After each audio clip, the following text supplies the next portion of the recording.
For today's inspiration from the scripture, let us discover Jesus in Numbers 17:8.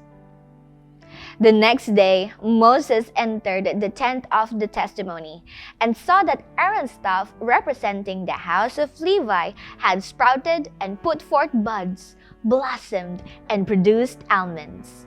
The verse reads, Aaron's rod was the sign of his authority as the high priest of Israel. Similarly, Jesus is frequently referred to as a rod or a branch in the New Testament. According to Isaiah 11:1, there shall come forth a shoot from the stump of Jesse, and a branch from his roots shall bear fruit. Many interpret this prophecy to allude to Jesus, who was descended from the line of Jesse, the father of King David.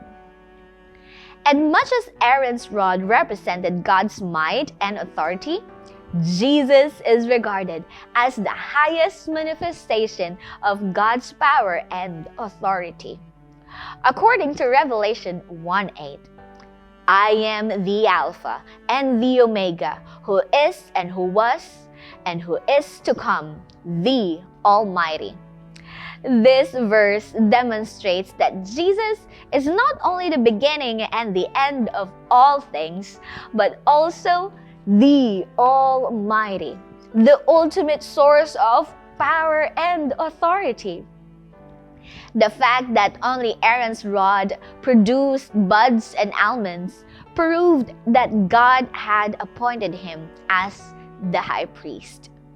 Similarly, Jesus is the only one who can bring us into the right relationship with God. Jesus declares in John 14:6 that He is the only way to God and the only one capable of restoring our relationship with Him. It says, I am the way, the truth, and the life. No one comes to the Father except through me. Jesus is the only one who can reconcile us to God.